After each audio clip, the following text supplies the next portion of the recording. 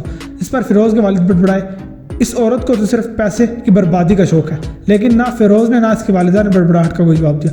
اس کے کچھ دیر بعد فیروز کے والدہ اپنے دفتر چلے گئے، جس کے کچھ دیر بعد فیروز کی والدہ اور فیروز گھر سے نکل آئے۔ فیروز کی والدہ کار ڈرائیو کر رہی تھی اور فیروز ان کے ساتھ پیسنجر سیٹ پر بیٹھا تھا۔ کار روانہ ہوئی اور کچھ دیر بعد ہی اسپتال کے باہر جا رکی، جس پر درج تھا منشیات کی لعنت سے بچے۔ یہاں منشیات کے عادی افراد کا قابل ڈاکٹرز کی نگرانی میں علاج کیا جاتا ہے۔ فیروز اپنی والدہ کے ساتھ وہاں داخل ہوا۔ اس کی والدہ اس ڈیسک تک گئی جس پر استقبالیہ لکھا ہوا تھا۔ وہاں پہنچتے ہی استقبالیہ پر موجود لڑکی سے کہا مجھے ڈاکٹر علی سے ملنا ہے۔ فیروز کی والدہ نے کہا۔ اس پر استقبالیہ کلرک نے سوال کیا آپ نے وقت دیا ہے ڈاکٹر علی سے؟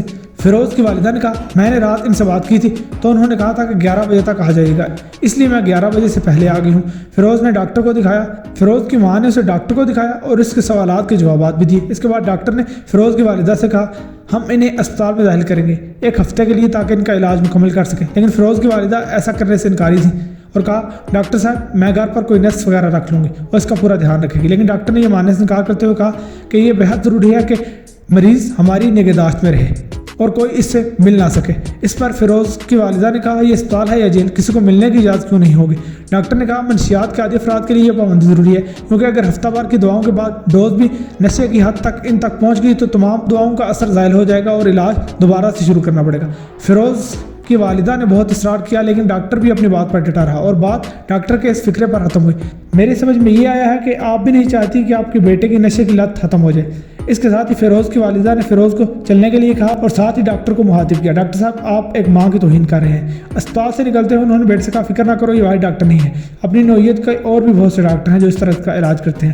ایسے کچھ ڈاکٹرز کے فون نمبر حاصل کر لی ہیں، میں تمہیں ان کے پاس لے کر جاؤں گا، مجھے یقین ہے کہ ان میں سے کوئی ایک ہماری شرائط پر راضی ہو جائے گا اور فیروز کسی حد تک مطمئن ہوگا۔ اگلے روز فیروز اسکول گیا تو سب سے پہلے اس نے اسحاق سے رابطہ کیا، اسے بتایا کہ کس طرح اس کی والدہ اسے ڈاکٹر کے پاس لے کر گئی تھی اور اسے یہ بھی بتایا کہ ڈاکٹر نے کیا کہا۔ اسحاق نے بتایا کہ وہ بھی علاج کے لیے 10 روز اسپتال میں رہا تھا۔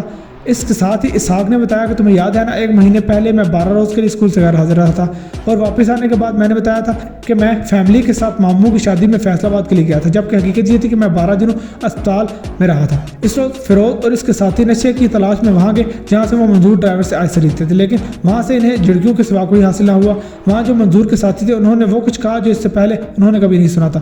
تم لوگوں کی وجہ سے پولیس اسے لے گئی اور منشیات سپلائی کرنے کا کیس بھی بنا ڈالا اور اس کے علاوہ اس کے گھر میں منشیات کافی بڑی مقدار میں برآمد بھی کر لی۔ اب اس پر ایسے کیس بنائے ہیں کہ جس میں اسے پھانسی بھی ہو سکتی ہے۔ ڈرائیور منظور کے ایک ساتھی نے یہ سب کچھ کہا تو دوسرے نے کہا منظور کی پھانسی یقینی ہے کیونکہ ہمارے پاس تو اتنی رقم بھی نہیں کہ ہم کوئی وکیل کر سکیں، ہماری حالت تو آپ کے سامنے ہے، ہم تو چھوٹے لوگ ہیں، کنڈکٹر اور ڈرائیور قسم کے لوگ۔ فیروز اور اس کے ساتھی مایوس اور ڈپریسڈ اسکول سے واپس آ گئے، لیکن اسکول میں ان سب کی حالت عجیب سی ہونے لگی، ان کے جسم میں انٹن ہونے لگی، یہ نشہ نہ ملنے کی علامت تھی۔ کچھ ہی دیر میں ان کی حالت یہ ہوگی کہ وہ سب کلاسوں سے نکل کر باہر گراؤنڈ میں جا کر بیٹھ گئے اور اسکول کے ختم ہونے کے بعد اپنے اپنے گھر کو چلے گئے۔ فیروز جب گھر پہنچا تو اس کی والدہ فیروز کی حالت دیکھ کر پریشان ہو گئی۔ انہوں نے فوری طور پر فیملی ڈاکٹر کو بلایا، اس نے چیک کیا اور آخر میں کہا یہ علامات نشہ نہ ملنے کے ہیں۔ فیروز کی والدہ نے کہا ڈاکٹر صاحب اس کی کوئی دوا نہیں ہے، اسے کچھ نشہ فراہم کر دیں، اس کی یہ حالت ختم ہو جائے گی۔ فیروز کی والدہ نے کہا مگر ڈاکٹر صاحب میں تو نہیں جانتی کہ وہ نشہ کہاں سے ملے گا۔ ڈاکٹر نے اپنے نائب سے کہا مجھ سے پیسے لو اور فوری طور پر اس نشے کا بندوبست کرو۔ کمپاؤنڈر حکم سنتے ہی اپنی موٹر سائیکل پر روانہ ہو گیا اور 10 منٹ کے بعد آئس کی کچھ مقدار لے کر گھر آ گیا، جسے فیروز نے فوری لیا اور اگلے 5 منٹ میں اس کی حالت بہتر ہوتی چلی گئی۔ فیروز کے والد کے علم میں شام میں گھر واپسی پر سارا واقعہ ہے، لیکن انہوں نے گھر سر پر اٹھا لیا اور بیوی پر خوب چیخے، لیکن فیروز کی والدہ خاموش رہی، یہ گویا ان کی اپنی غلطی کا اعتراف تھا۔